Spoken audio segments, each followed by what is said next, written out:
الحمد لله رب العالمين والعاقبة للمتقين والصلاة والسلام على سيد الأنبياء والمرسلين وعلى آله وأصحابه الطيبين الطاهرين أما بعد وأعوذ بالله من الشيطان الرجيم بسم الله الرحمن الرحيم يا أيها الذين آمنوا اتقوا الله وكونوا مع الصادقين آمنت بالله صدق الله العلي العظيم وبلغنا رسوله النبي الأمين المتين الكريم ونحن على ذلك لمن الشاهدين والشاكرين والحمد لله رب العالمين. آئیے ایک بار ہم اور آپ انتہائی خلوص، عقیدت اور محبت کے ساتھ آقا نامدار، مدینے کے تاجدار، دونوں عالم کے مالک و مختار حضور رحمت عالم جناب احمد مصطفیٰ محمد مصطفیٰ روابنا فدا صلی اللہ علیہ وسلم کی بارگاہ گوہربار میں درود و سلام کی نظریں پیش کریں. اللہم صل علی سیدنا وشفیعنا حبیبنا و مولانا محمد وبارک وسلم. صلاۃ و سلام علیک یا رسول اللہ، صلاۃ و سلام علیک یا حبیب اللہ. وہ معزز تھے زمانے میں مسلمان ہو کر، وہ معزز تھے زمانے میں مسلمان ہو کر، اور ہم خار ہوئے تاریخ قرآن ہو کر. اور ہے قول محمد قول خدا، ہے قول محمد قول خدا، فرمان نہ بدلا جائے گا، بدلے گا زمانہ ناک مگر قرآن نہ بدلا جائے گا. ماہ ذوالحجۃ الحرام کی 18 تاریخ ہے، اور یہ 18 تاریخ حضور پاک صلی اللہ علیہ وسلم کے ایک عظیم الشان صحابی اور مسلمانوں مومنین کے تیسرے خلیفہ حضرت سیدنا امیر المومنین عثمان غنی ذو النورین رضی اللہ تعالیٰ عنہ سے نسبت رکھتی ہے. ان کی شہادت کی تاریخ یہی 18 تاریخ. تو حضرت عثمان غنی رضی اللہ تعالیٰ عنہ کی ذات والا تبار وہ ہے کہ جن کی تعریف و توصیف میں قرآن کی آیتیں بھی ہیں، اور احادیث مبارکہ میں بھی بہت ساری حدیثیں نبی پاک صلی اللہ علیہ وسلم نے آپ کی تعریف و توصیف میں بیان فرمائی. صحابی رسول ہیں اور نبی پاک صلی اللہ علیہ وسلم کی پھوپھی جان حضرت ام حکیم رضی اللہ تعالی عنہ کے نواسے، یعنی یوں کہہ لیا جائے کہ دور کے رشتے سے حضور پاک صلی اللہ علیہ وسلم کے بھانجے، اور نبی پاک صلی اللہ علیہ وسلم کہ ان 10 صحابہ کرام میں سے ہے جن کو آپ نے دنیا میں رہ کر اپنی زبان فیض ترجمان سے جنت کی بشارت عطا فرمائی، یعنی عشرۂ مبشرہ میں آپ کا شمار ہوتا ہے. نبی پاک صلی اللہ علیہ وسلم سے کئی بار حضرت عثمان غنی رضی اللہ تعالیٰ عنہ نے دنیا میں رہ کر جنت کا سودا کیا، یعنی جنت خریدی، جنت کے خریدار. اور اسی طرح سے نبی پاک صلی اللہ علیہ وسلم کے ان صحابہ میں ہیں جو سب سے پہلے آپ پر ایمان لائے. حضرت ابو بکر، حضرت علی اور حضرت زید. ان کے بعد چوتھے نمبر کے جو مسلمان ہیں وہ حضرت عثمان غنی رضی اللہ تعالیٰ عنہ. نبی پاک صلی اللہ علیہ وسلم نے اپنی 2 بیٹیوں کا یہ بعد دیگر آپ سے نکاح کیا. خود فرمایا حدیث پاک میں کہ اللہ تبارک و تعالیٰ نے مجھے وحی فرمائی کہ میں 2 بیٹیاں عثمان غنی کے نکاح میں. اور ایک دوسری حدیث میں یہ ہے کہ اللہ کے نبی صلی اللہ علیہ وسلم نے فرمایا کہ اگر میری 100 بیٹیاں ہوتی تو میں ایک بیٹی حضرت عثمان غنی کے نکاح میں دیتا، ان کا انتقال ہوتا دوسری بیٹی نکاح میں دیتا، ان کا انتقال ہوتا تیسری بیٹی نکاح میں دیتا، حتیٰ کہ میں اپنی 100 کی 100 شہزادیاں حضرت عثمان غنی رضی اللہ تعالیٰ عنہ کے نکاح میں یکے بعد دیگر دے دیتا۔ یہ ایسی فضیلت ہے کہ حضرت آدم علیہ السلام سے لے کر حضور تک کسی دنیا کے انسان کو یہ شرف اور بزرگی حاصل نہیں ہوئی کہ کسی بھی نبی کی 2 بیٹیاں کسی آدمی کے نکاح میں آئی۔ اسی لیے حضرت عثمان غنی کو ذوالنورین کہا جاتا ہے، یعنی 2 نور والے، کیونکہ آپ خود نور ہیں اور آپ کی بیٹیاں بھی نور ہیں، تو بیٹیوں سے نسبت ہو گئی حضرت عثمان غنی کو، تو آپ کو بھی کہا جاتا ہے ذوالنورین، یعنی 2 نور والے۔ عثمان غنی رضی اللہ تعالیٰ عنہ نے جب اسلام کی دولت سے آپ شرف یاب ہوئے تو آپ کو بھی بڑی تکلیفیں دی گئی، بڑے آپ کے خاندان کے لوگوں سے، آپ کے پریوار والوں سے آپ کو بہت زیادہ ستایا گیا، تکلیفیں دی گئی، لیکن حضرت عثمان غنی رضی اللہ تعالیٰ عنہ اپنے اسلام پر جمے رہے اور ڈٹے رہے، 1 انچ بھی اسلام سے پیچھے نہ ہوئے، اور اسلام کے خاطر حضرت عثمان غنی رضی اللہ تعالیٰ عنہ کی بہت ساری خدمات ہیں جو آپ نے بارہا سنی ہے کہ مال و دولت کے حوالے سے آپ نے اپنا مال اسلام کے خاطر کس قدر قربان کیا، اس قدر قربان کیا، اس قدر مال راہ خدا میں خرچ کیا کہ نبی پاک صلی اللہ علیہ وسلم نے اپنے ممبر پر بیٹھ کر ارشاد فرمایا کہ عثمان غنی کا یہ عمل اتنا مقبول ہے، اتنا مقبول ہے کہ اس کے بعد اگر کوئی عمل نہ بھی کرے تو بھی یہ یقیناً جنت میں جانے والے ہیں۔ لیکن صحابہ کرام کا معاملہ یہ تھا کہ ایسی بشارتیں سن کر وہ عمل نہیں چھوڑتے تھے، نمازیں نہیں چھوڑ دیتے تھے، بلکہ عمل میں اور اضافہ کر دیتے تھے۔ تو عثمان غنی رضی اللہ تعالیٰ عنہ کا مال خرچ کرنا ہو رہا ہے خدا میں، غزوہ تبوک کے موقع پر کتنے اونٹ آپ نے خرچ کیے، کتنے مال و دولت کے ساتھ، پورے ساز و سامان کے ساتھ، یہ بارہا آپ نے سنا ہے کہ پہلے 100 کا اعلان کیا، پھر 200 کا، پھر 300 کا، لیکن جب دینے کی باری آئی تو 300 نہیں دیے بلکہ اس سے کئی گنا بڑھا کر دیے حضرت عثمان غنی رضی اللہ تعالیٰ عنہ۔ اور اسی طرح سے حضرت عثمان غنی رضی اللہ تعالیٰ عنہ نے ایک سب سے بڑا کارنامہ آپ کا جو ہے وہ قرآن پاک کو جمع کرنا۔ قرآن پاک جس طرح سے آج ہمارے سامنے ہے، جس شکل و صورت میں اور جس قراءت کے ساتھ موجود ہے، اس ترتیب کے ساتھ حضرت عثمان غنی رضی اللہ تعالیٰ عنہ نے اس زمانے میں جو تمام مصحف ادھر ادھر منتشر تھے سب کو جمع کیا، اور سب کو جمع کر کر ایک ہی قراءت پر سارے لوگوں کو اکٹھا کر دیا، اور اس کو ترتیب دے کر تمام اسلامی ملکوں میں اور شہروں میں آپ نے اس کو عام کر دیا۔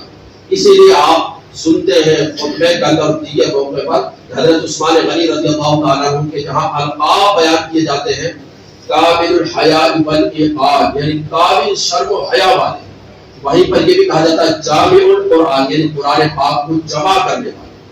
تو یہ بہت بڑا آپ کا کارنامہ ہے قرآن پاک کو جمع کرنے کے حوالے سے۔ آپ نے 12 سال حضرت عمر فاروق رضی اللہ تعالیٰ عنہ کا جب وصال ہوا، آپ کی شہادت ہوئی، تو مسلمانوں کی اکثریت سے اتفاق ہو کر حضرت عثمان غنی خلیفہ منتخب ہوئے، اور 12 سال تک آپ نے اسلام کی خلافت کا فریضہ انجام دیا، جس میں بہت سارے نمایاں کارنامے انجام دیے۔ آپ کے خوف خدا کا عالم اور تلاوت قرآن کا عالم کیا تھا؟ آپ کی زوجہ محترمہ رضی اللہ تعالیٰ عنہ فرماتی ہے کہ عثمان غنی رضی اللہ تعالیٰ عنہ رات کو عبادت کرتے تو اتنی رات عبادت کرتے کہ پوری رات عبادت میں گزارتے، اور ایک رکعت میں پورا قرآن ختم فرما لیا کرتے تھے۔ حضرت عبد الرحمن تیمی رضی اللہ تعالیٰ عنہ فرماتے ہیں کہ ایک بار میں صحن حرم میں گیا اور وہاں جا کر میں نے عشاء کی نماز پڑھی اور وہیں رک گیا، مقام ابراہیم کے پاس آ کر کھڑا ہو گیا، میں نے دیکھا کہ اچانک مسلمانوں کے تیسرے خلیفہ حضرت سیدنا عثمان غنی رضی اللہ تعالیٰ عنہ تشریف لائے، اور تشریف لا کر قرآن پاک کی تلاوت شروع کی، سورہ فاتحہ سے تلاوت شروع کی، الحمدللہ رب العالمین، اور یہ پوری تلاوت کرتے رہے حتیٰ کہ آپ نے پورا قرآن پاک ایک رکعت میں اول سے لے کر آخر تک ختم فرمایا۔ یہ آپ کا عبادت اور قرآن سے لگاؤ تھا، قرآن سے آپ کا یہ کنیکشن تھا، تعلق تھا، مضبوطی تھی، اور عبادت کا عالم یہ تھا کہ سجدے کے اندر، قیام کے اندر لمبا سجدہ فرماتے، لمبا قیام فرماتے۔ اور یہ کوئی ایسا نہیں کہ آپ کا جو ایک دو دن کا معمول ہو، ایسا نہیں کہ ایک دو دن کر کے چھوڑ دیا، جیسے آج ہم اور آپ اگر قرآن کے حوالے سے بیان سن لیا تو چلو یار قرآن کی تلاوت کیا کریں گے، بس 2-4 دن یا 1-2 ہفتہ شوق سے پڑھا اور پھر اس کو چھوڑ دیا، یا نمازیں پڑھی رمضان میں اور پھر چھوڑ دی۔ یہ معاملہ نہیں تھا۔ حضرت عثمان غنی کا معمول یہ تھا کہ روز کا آپ کا یہ معمول تھا قرآن پاک کا ختم کرنا، اور خوف خدا کا عالم یہ اتنا سب کچھ ہونے کے باوجود نبی پاک نے جنت کی بشارت دنیا میں دی، لیکن خوف خدا کا عالم یہ تھا کہ قبر کے قریب کھڑے ہوتے تو اس قدر آہوزاری کرتے، اشک باری کرتے کہ داڑھی مبارک آنسو سے تر ہو جائے۔ ایک بار فرمانے لگے کہ اگر مجھے جنت و دوزخ کے درمیان کھڑا کر دیا جائے اور مجھے یہ معلوم نہ ہو کہ مجھے جنت میں جانے کا حکم دیا جائے گا یا دوزخ میں بھیج دیا جائے گا، تو میں چاہوں گا کہ وہی راک ہو جاؤں۔ یہ خوف خدا کا عالم حضرت عثمان غنی رضی اللہ تعالیٰ عنہ۔ تو حضرت عثمان غنی رضی اللہ تعالیٰ عنہ کی شہادت کی تاریخ یہ 18 ذوالحجہ یعنی آج ہی کی تاریخ ہے۔ قرآن کے حوالے سے ان کی بڑی خدمتیں ہیں، قرآن کے حوالے سے انہوں نے بڑے نمایاں کارنامے انجام دیے، سب سے بڑا کارنامہ ہے، اور قرآن ایسی لاریب اور بلا شک شبہ والی کتاب ہے کہ آج تک دنیا کے اندر اس کا ایک ضرب، ایک نقطہ، ایک زبر زیر، حرکت سکون، شد مد ذرا بھی تبدیل نہ ہو سکا، اور کوئی تبدیل کر بھی نہیں سکتا۔ قرآن پاک کا کھلا چیلنج جس طرح سے اس زمانے میں موجود تھا آج بھی موجود ہے، یعنی کہ اس زمانے کے لوگوں کے لیے تھا۔ آج دنیا نے کتنی ترقی کر لی لوگوں کے، یعنی یہ سمجھیے کہ قرآن جو ہے ہماری پوری زندگی کی رہنمائی کرتا ہے، پورا ایک دستور حیات ہے، ہماری زندگی کا پورا ایک نصاب ہے قرآن۔ جیسے آپ کو زندگی کیسے گزارنا ہے، آج ایسے نصاب تیار کیے جاتے ہیں، ایسی کتابیں تیار کی جاتی کہ پورا آپ کی زندگی کس انداز میں گزارے، آپ بچپن میں کیا، اس کے بعد کیا، پھر اس کے بعد کیا، ایک نصاب ترتیب دیا جاتا ہے۔ قرآن سے بہتر نصاب دنیا میں کوئی ہے ہی نہیں، بلکہ عالم تو یہ کہ دنیا کے اندر نصاب ترتیب دیے جاتے ہیں، بڑی بڑی اسکولوں میں، بڑی بڑی یونیورسٹیز میں، کالجز کے اندر نصاب ترتیب دیے جاتے ہیں، اور کوئی ایک دو آدمی بیٹھ کر نصاب تیار نہیں کرتا، بلکہ پورا ایک ڈپارٹمنٹ، ایک شعبہ، پورے کافی سارے لوگ بیٹھ کر نصاب تیار کرتے ہیں، لیکن وہ پاتے ہیں کہ 2 سال 4 سال کے بعد ان کے نصاب میں بڑی کمزوریاں ہیں، اب اس کو تبدیل کرنا پڑے گا، اب یہ نصاب حالات زمانے کے مطابق نہیں ہے، اس کو تبدیل کر دیا جاتا ہے۔ سائنسدانوں کے آئے دن نظریے بدلتے رہتے ہیں، کسی چیز حوالے سے پہلے الگ تحقیق آئی، پھر اس کے بعد کچھ الگ تحقیق آ جاتی ہے، آئے دن یہ چیزیں ہمارے دیکھنے میں آتی ہے۔ لیکن قرآن وہ کتاب ہے کہ جیسا 1400 سال پہلے کے لوگوں کے لیے قابل عمل تھا، ان لوگوں کے لیے جس طرح زندگی گزارنے کے طریقے بتاتا تھا، سکھاتا تھا، آج بھی قرآن ویسا کہ ویسا ہی، اور زمانے بھر تک قیامت تک لوگوں کو یہ زندگی گزارنے کے طریقے اور راستے بتاتا ہے۔ تو قرآن کے حوالے سے بہت سارے لوگوں نے چیخ و پکار پہلے بھی مچائی، پہلے بھی قرآن کے حوالے سے بہت سارے شور مچائے گئے، لیکن ان عقل کے یتیموں کو دیکھنا چاہیے کہ قرآن کا اگر تم مقابلہ کرنا چاہتے ہو تو جو قرآن دعوت دے رہا وہ کرو نا بھائی۔ لاکھوں اربوں ڈالر خرچ کر کے یہ تم طرح طرح کے جو 1 ارب اور 75 کروڑ مسلمان، یعنی تقریباً 2.25 ارب مسلمانوں کے جذبات کو ٹھیس پہنچاتے ہیں، اور اس کو آزادی رائے کا نام دیا جاتا ہے، یہ آزادی رائے ہے۔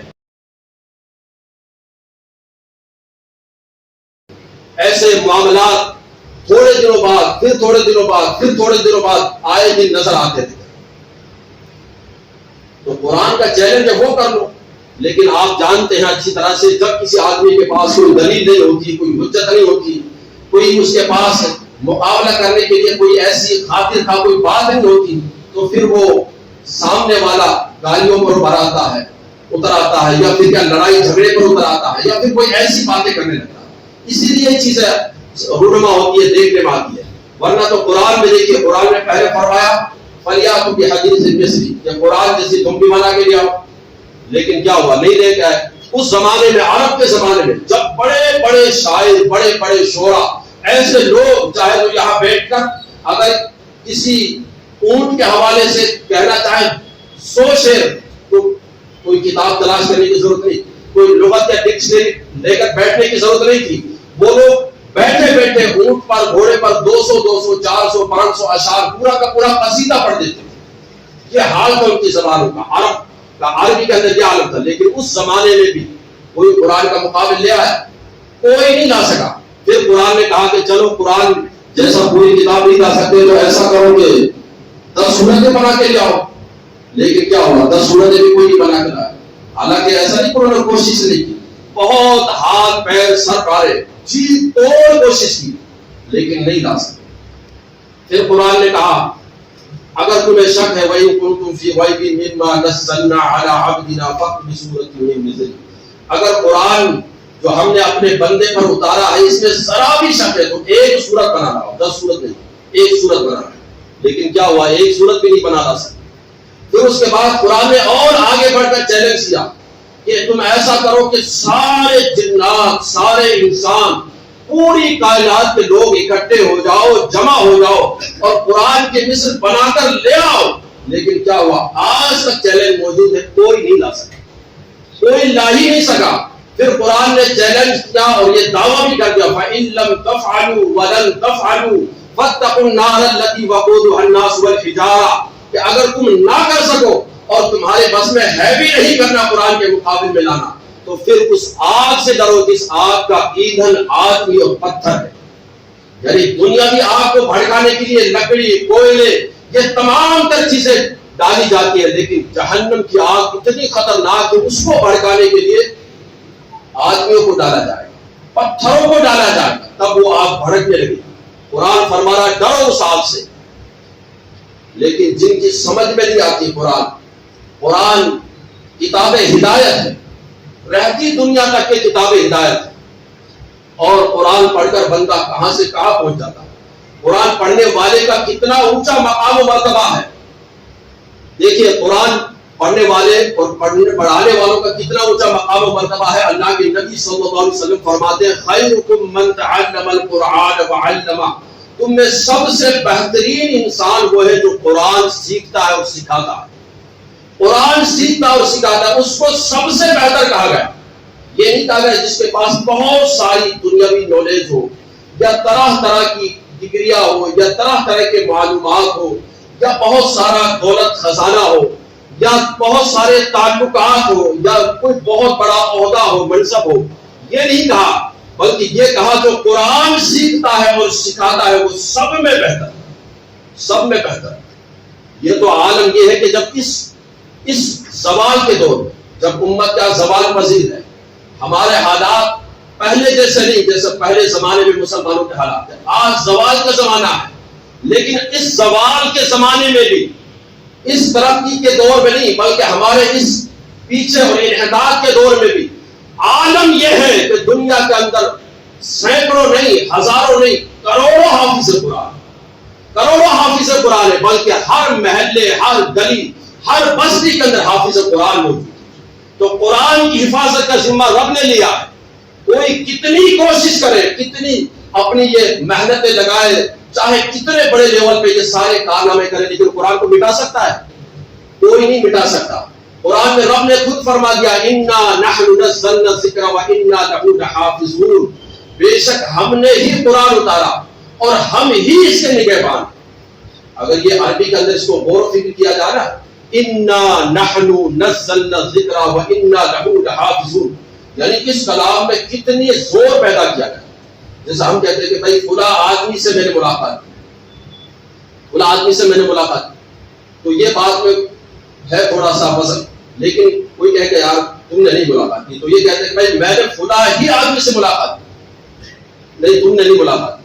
ارے میں نے فلاں ہی سے فلاں ہی سے فلاں ہی سے ملاقات کی، کیسے نہیں مانتا؟ تو بعد میں زور پیدا کیا جاتا ہے ایسے ہماری بولی کے اندر، عرف عام کے اندر اس طرح ہم زور پیدا کرتے ہیں کہ فلاں ہی نے یہ کام کیا.